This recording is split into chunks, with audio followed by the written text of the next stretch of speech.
अरे अपनी घरवाली का मंगलसूत्र की कदर नहीं करी तूने, पहलवान बहनों के मंगलसूत्र की कदर नहीं करी, मणिपुर चल रहा है 1 साल से, उनके मंगलसूत्र की कदर नहीं करी को, और मोदी जी को नहीं रोका तो ये आखिरी चुनाव चंद्रशेखर होगा। जो हमारे साथ हर मुद्दे पे खड़ा रहता है बिना आधार कार्ड देखे, उसने कभी मान है तू पंडित है, तू दलित है ना, उसने देखा कि कोई भी वहां पर पीड़ित है तो चंद्रशेखर वहां पर पहुंचे। चंद्रशेखर किसी पार्टी का नाम नहीं, या एएसपी किसी पार्टी का नाम नहीं, एक आंदोलन का नाम है। और आंदोलन वही होता है जब आप जमीन पे जाकर काम करें। जिस तरह आप देख रहे हैं कि अब जितनी भी पॉलिटिकल पार्टीज हैं वो इतनी भर गई हैं, भरे हुए बर्तन हैं। जनता वोट की है, वोट का खसोट में, लेकिन उनको पता है कि जनता जो हमें वोट देगी, इतनी बड़ी बड़ी पार्टियां बनकर बैठ गई। जिस तरह से चंद्रशेखर भाई पूरे देश भर में घूम के काम करते हैं, बहन रिजवी भी उसी को आगे बढ़ाने के लिए आज पार्टी संगठन में ज्वाइन हो रही। लोकसभा के चुनाव हैं। इन चुनावों की गर्मी के चलते ऐसे ऐसे हमारे साथ युवा और जुझारू लोग जुड़ रहे हैं, जैसे ऐमन रिजवी साहिबा हैं, और इस प्रकार हमारे साथ एक और हमारी साहिबान हैं बबीता यादव जी, और कई ऐसे लोग। चंद्रशेखर जी जो हमारे राष्ट्रीय अध्यक्ष हैं, जुझारू नेता, युवा नेता हैं, वो नगीना से जिस प्रकार चुनाव लड़ा है, और जो खबरें हमारे पास आ रही हैं कि जिस प्रकार वहाँ पर मस्जिदों में और जो SC/ST डिपार्टमेंट जो माहौल में जिस प्रकार चंद्रशेखर साहब का हाथ पकड़कर लोगों ने जिस प्रकार उनका साथ दिया है, उसके चलते एक नई हवा बन के आई है और दिल्ली तक वो हवा पहुंच गई है। मैं आप सबके मीडिया के माध्यम से बताना चाहता हूं कि हमारे साथ एक युवा कर्मठ नेता ऐमन रिजवी साहिबा हमारे साथ जुड़ी हैं। मैं आपका स्वागत करता हूं। मैं चाहूँगा महेश भाई कुछ दो शब्द बताएं, इनका स्वागत करें। बहुत बहुत आभार, बहुत बहुत धन्यवाद। आप लोग बहुत शॉर्ट नोटिस में यहाँ पहुँचे। तो की आवाज़, गरीब मजलूमों की आवाज़, छोटी बहन ऐमन रिजवी जी आज हमारे साथ जुड़ रही हैं। जिस तरह से चंद्रशेखर भाई मैक्सिमम सभी मुद्दों पे पीड़ित परिवार के साथ खड़े होते हैं, उन्हें न्याय दिलाने के लिए लड़ते हैं, वैसे ही बहन रिजवी जी भी निरंतर अपने समाज में, बहुजन समाज में ऐसे ही एक्टिविस्ट की तरह काम करती हैं और लगभग सभी जगह पे पहुंचने का प्रयास करती हैं। हम हज़ारों इनके साथ मंच शेयर कर चुके हैं, चाहे किसान आंदोलन हो, चाहे NRC का मामला हो, चाहे वो पहलवानों वाला मामला हो, अभी ऋतु का मामला हो, तमाम हम लोग साथ मिलकर काम करेंगे।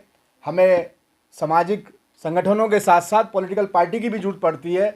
मैं तहे दिल से इनका स्वागत करता हूं, इनका आभार व्यक्त करता हूं कि आप जैसी कई महिलाओं के लिए, हज़ारों महिलाओं के लिए आइडियल हैं और निरंतर आप ऐसे ही काम करती रहें। मेरी हार्दिक मंगल कामनाएं बहन जी के साथ हैं।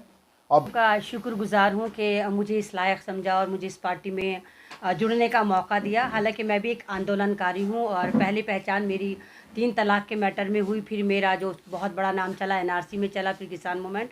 और किसान मूवमेंट हो या NRC हो, चंद्रशेखर भैया बहुत मुद्दों में मेरे साथ रहे। डॉक्टर कफील का मुद्दा मैं आपके मन से बताऊंगी, डॉक्टर कफील का मुद्दा उठाने वाले चंद्रशेखर आज़ाद और ऐमन रिजवी थे। हमने अगले ही दिन उठाया था और शबिस्ता कफील को लेकर हम लोग पूरे यहाँ पे जंतर मंतर पे करने के बाद पूरे भारत में हमने उनके लिए आवाज़ें उठाई। चंद्रशेखर जी ने ASP बनाई और जिस लिहाज से वो उतर के काम कर रहे हैं, पब्लिक के बीच में जा रहे हैं, और जिस तरह नगीना में आप देखें कि उन्होंने एक ही तो सीट मांगी थी, नहीं मिली, उसके बावजूद उनका हौसला देखिए कि उन्होंने कहा नहीं, लड़ना तो है, समाज का काम करना तो है। मैं अपने ही आइडेंटिटी से जब वो उतरे तो पहले तो उनके लिए शेर यही है कि वो अकेला ही चला था जानिबे मंजिल मगर, वो अकेला ही चला था जानिबे मंजिल मगर, लोग साथ आते गए और कारवां बनता गया। एक तरह से खिचड़ी पक रही थी और इतना गठबंधन ही जीतेगा चाहे कुछ करा ना हो।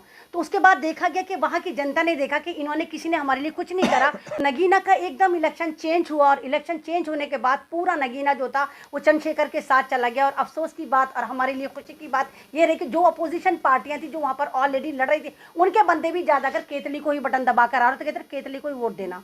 और पहली बार इतिहास में ऐसा हुआ कि नगीना के मदरसों में, नगीना की मस्जिदों में बाकायदा ऐलान करे गए और कहा गया कि इस बार चंद्रशेखर को जिताना है और चंद्रशेखर को सांसद बना के संसद में पहुंचाना है, ताकि वो इसी तरह हमें मजबूत करे और हमारे लिए आवाज़ बनाए।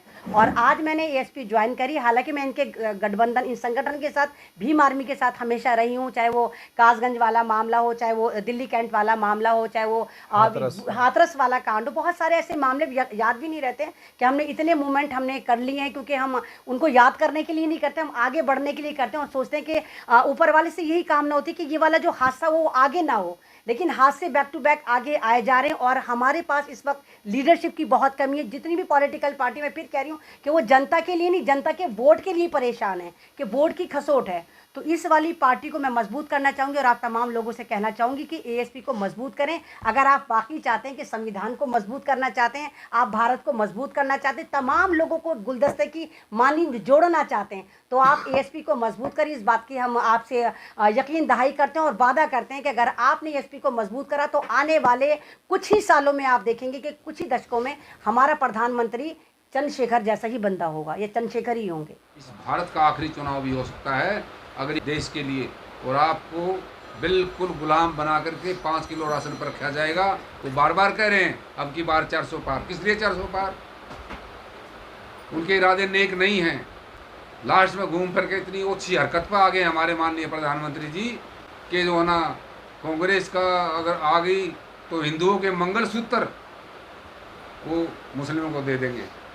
झूठे और जो ना उनके लिए क्या वर्ड यूज़ करें, वो माननीय प्रधानमंत्री हैं, इस देश को संभालें।